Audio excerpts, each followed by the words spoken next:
To these people we are the aliens, intruding into their world. Every media, print, television, radio and social began their story with those words, or a translation thereof. They were repeating what had been reported by Pierre, one of the first two human scientists to encounter these people.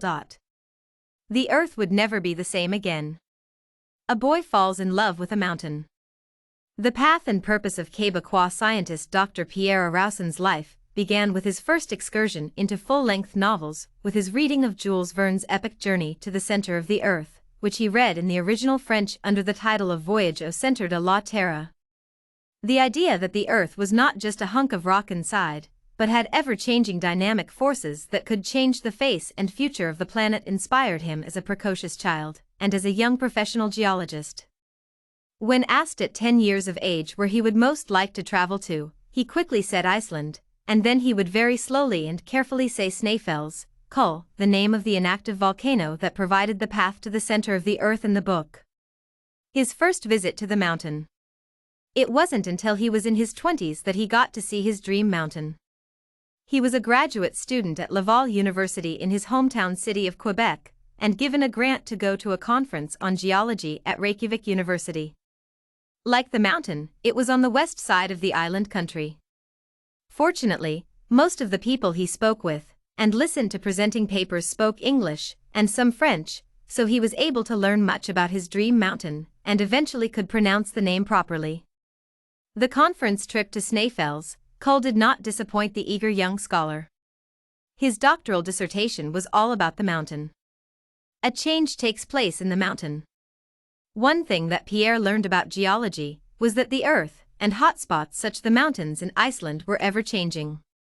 And the shifting climate was now a player in that change.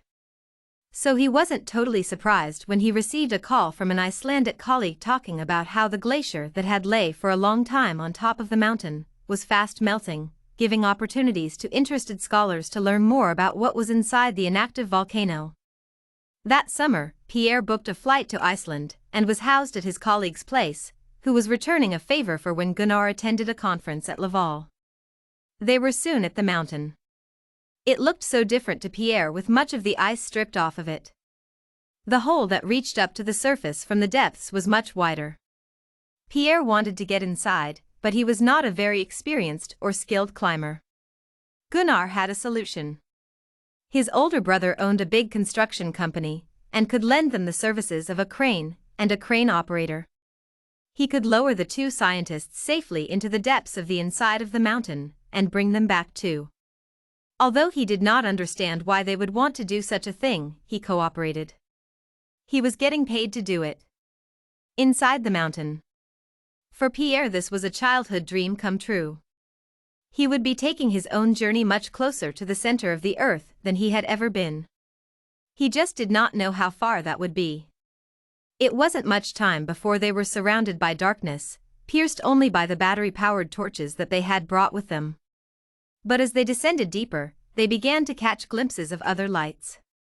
They knew that those lights could not be lava, as they would have been able to feel the heat. And the lights were too far away from them, and too bright to merely be reflections of the torches that they were shining downwards. Their sources were independent. Pierre and Gunnar communicated to the crane operator with their phones that they wanted to stop their descent for a few minutes. Not long afterwards they made two more discoveries. The first was that while they were still, the lights were moving towards them. Secondly, rays of light of different colors were being sent between the various light sources. Now Pierre's wife Shona was a deep-sea biologist, and both of them were more than willing to talk and, what's more, listen to the specialized knowledge of the other. She had taught him about bioluminescence, that the ability of marine animals she had studied to give off and control chemically produced light. Was that what the kind of light they were seeing now? He thought so. Did the different colors have meaning? He noticed that certain sources would give off blue light, to be answered with red. After about 3 or 4 such communications were sent and answered, both would be sending each other blue light. There were a few exceptions. In those cases the red light sender would appear to move away. What did that mean? Pierre would soon learn in a way that he would never have expected. He saw a blue light cover Gunnar's face, and then saw him smile. Then he, too, was struck by the blue light. There was a great calm that he felt, like someone had assured him that there was nothing for him to be concerned about. This was followed about a minute later by a brief red flash, first shading Gunnar's face, then his own. At about the time that he saw Gunnar's look of anxiety, he began to feel the same emotion himself. This did not last as long as the previous emotion, as the blue returned, and with it a sense of complete calm. He felt that he was being instructed in the nature of the thought patterns of the deep earth creatures they were in company with.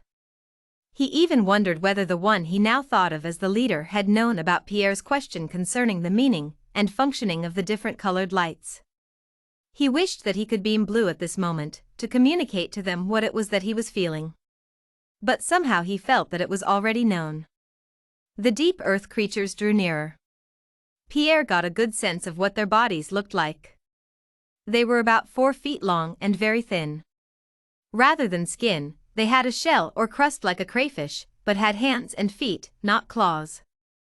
Their eyes were huge, their ears quite small. These were what gave off the light. Pierre soon learned that there were other colors to their communications, a combination of emotions, directions, agreement and disagreement, and, more complicated, signature shades for names. And the people that Pierre and Gunnar encountered were just explorers from one community of a widespread network inside the earth. This they would learn when the two groups managed to establish a form of communication that mixed together words and thought colors. It was from that makeshift language that Pierre was able to know enough to be able to say, "To these people we are the aliens, intruding into their world."